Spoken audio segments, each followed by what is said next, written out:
Hi everyone, I'm Tanishq and I'm here to present my dissertation titled Behind Closed Doors: How Sudden Endings in Therapy and Supervision Affect Trainee Counselors. Okay, so before we dive into the research, let me give you an overview of what I'll be talking about today. So, just to start off with, I'm going to give you a brief introduction into the topic, followed by the methodology, the results, the discussions, and finally, the conclusion. Okay, let's start talking about the cornerstone of a counselor's journey, which is personal therapy and supervision. Now, these aren't just boxes to tick, they're essential for our growth and development as counselors. Now, personal therapy plays a crucial role in the professional development of trainee counselors. It kind of offers them a dedicated space to explore their own emotions, their thoughts, and experiences under the guidance of a qualified therapist. Now, through this process, trainees gain valuable self awareness, insight, as well as personal growth, which is essential for effective counseling practice. Now, research has shown that personal therapy enhances empathy, understanding, and competence in trainee counselors, which ultimately contributes to their effectiveness as counselors. On the other hand, supervision is equally vital for the development of trainee counselors. It involves regular meetings between a trainee and a qualified supervisor, during which the trainee's client work is discussed, reviewed, and supported. Now, supervision serves multiple purposes, including ensuring the quality and ethical practice of counseling, facilitating the trainee's professional growth, and providing guidance and support in navigating challenging cases and ethical dilemmas. Now, supervision is instrumental in enhancing trainees' counseling skills, their ethical understanding, as well as overall competence as counselors. Now, let's dive into the heart of the matter, which is endings. Now, when it comes to endings in therapy and supervision, there's a lot to unpack because it presents distinct challenges and implications for trainee counselors. Now, planned endings occur as intended, often after achieving, say, the treatment goals or a predetermined number of sessions.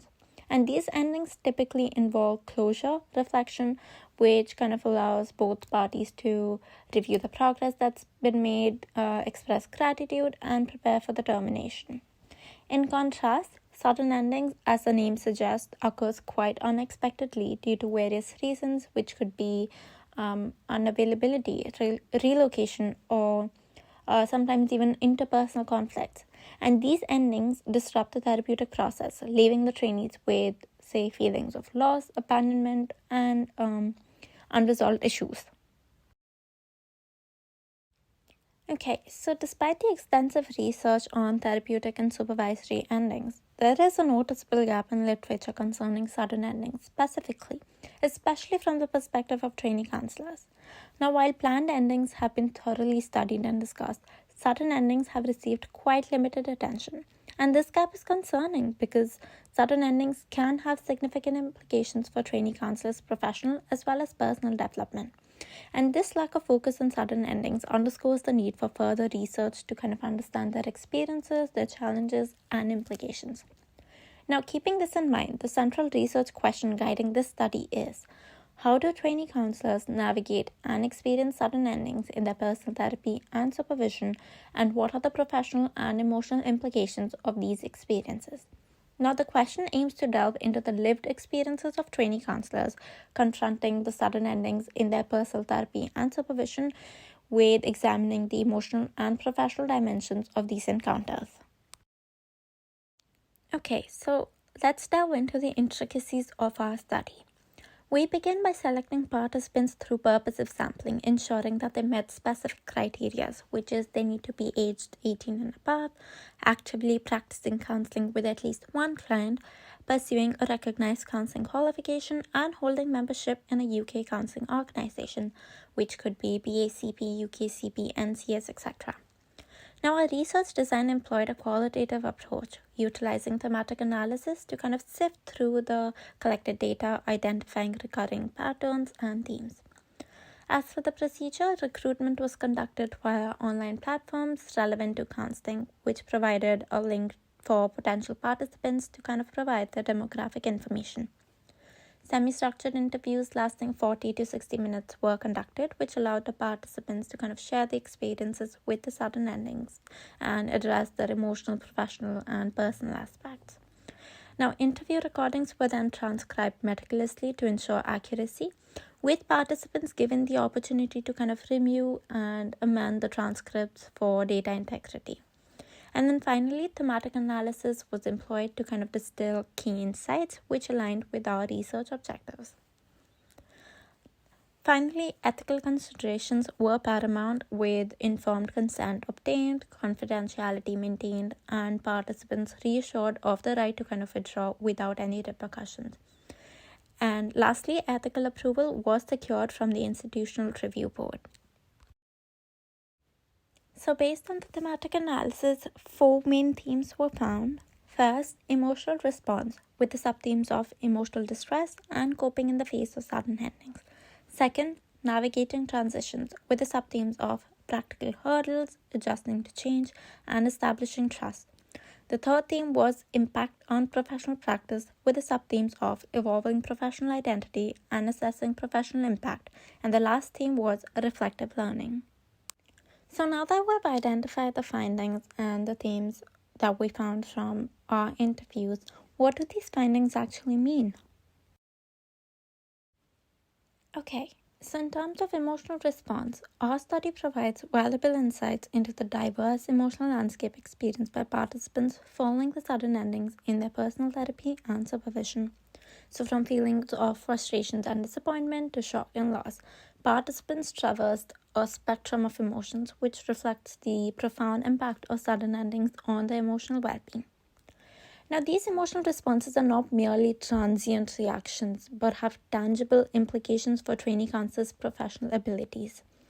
Now, research highlights that negative emotions can act as barriers, which hinders the development and maintenance of therapeutic relationships and can impair client engagement. Now, trainee counselors may find themselves grappling a diminished sense of confidence, which can undermine their effectiveness in the counseling process. However, amidst the emotional turmoil, participants exhibited a range of coping mechanisms. So, drawing on social support networks and tapping into their own professional expertise emerged as crucial strategies for kind of managing the negative emotions triggered by the sudden endings.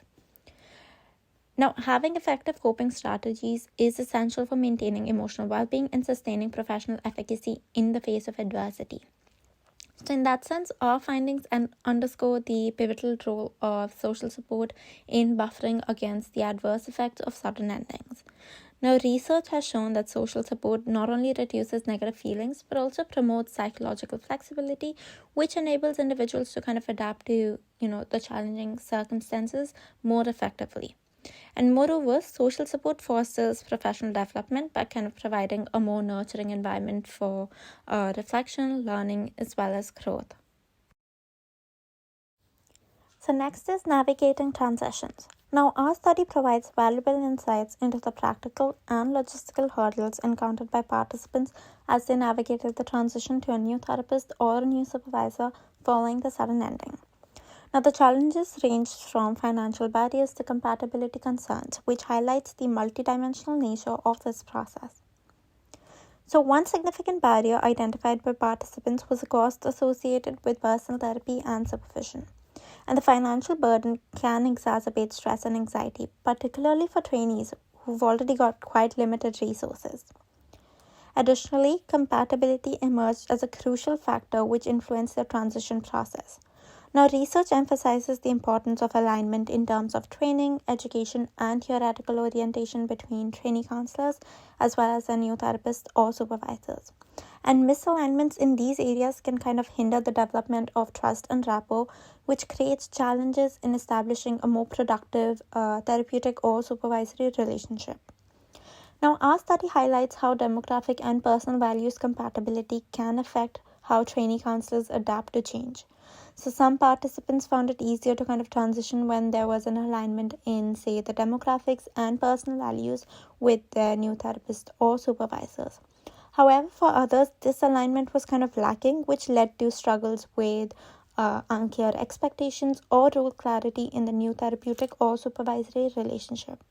So this kind of emphasizes the importance of establishing clear contractual agreements to sort of define expectations and build trust between trainee counselors and their new therapists or supervisors. So just to add on to this, there's existing literature on personal therapy which highlights the transmission of feelings of betrayal or feelings of mistrust to the new therapist post sudden endings. And failure to address these unresolved issues can have a detrimental impact on the therapeutic relationship. So in that sense, it's kind of imperative for trainee counselors as well as the new therapists or even supervisors to kind of, proactively address any lingering issues from the previous experiences to ensure that there's a continuity of care and establishment of a trusting therapeutic or supervisory alliance. Okay, so now we're going to talk about the impact on professional practice. Now, sudden endings had notable effects on participants' professional identities, which influenced their perceptions of themselves as counselors, as well as their confidence in their own counseling abilities. Now, feelings of self-doubt was reported post sudden ending, which could potentially impact the quality of client work and undermine the trainees' confidence and competence as a counselor. So the thing is, trainee counselors invest significant time and effort into developing their professional identities and building trust with their clients, which makes sudden endings in their personal therapy or supervision particularly disruptive to their professional development. However, no participant actually reported direct impact on their work. However, it's essential to kind of recognize the potential implications of these endings on their professional practice as well as well-being. So research suggests that trainee counselors may experience heightened levels of anxiety, self-doubt, and sometimes even imposter syndrome, which can kind of impact their ability to effectively engage with clients and provide more quality care. And sometimes these sudden endings can also erode trust in the therapeutic process and undermine the trainee's confidence, which leads to feelings of inadequacy and incompetence. Okay, so our last theme is reflective learning. Now, participants demonstrated a remarkable capacity for reflective learning in response to sudden endings. So they engaged in introspection and analysis to gain insights into their own reactions and behaviors, ultimately using these insights to kind of inform their own professional practice. Now, reflective learning involves more than just passive self-reflection. It requires a willingness to kind of confront and make sense of difficult situations, even when doing so could be sometimes uncomfortable or challenging. And by actively engaging in this process, our participants were able to identify at least one area of growth and improvement. So they reported learning valuable lessons about how to end therapeutic relationships effectively as well as ethically, which highlights the potential for professional growth in the face of adversity. Okay, so now that we've got a general idea of what the findings mean, let's talk about the theoretical and the practical implications. So when it comes to theoretical implications, our study contributes to an advanced understanding of sudden endings in personal therapy and supervision, particularly within the context of trainee counselors. So this enhanced understanding can inform theoretical frameworks surrounding termination process in counseling relationships, which sheds light on the complexities inherent in navigating the endings. Secondly, understanding the impact of sudden endings on trainee counselors' professional identities is paramount for the continued growth and development of the counseling profession. So in that sense, our study provides valuable insights into how sudden endings shape trainees' perception of themselves as counselors, influencing their confidence, competence, as well as creating the sense of professional identity.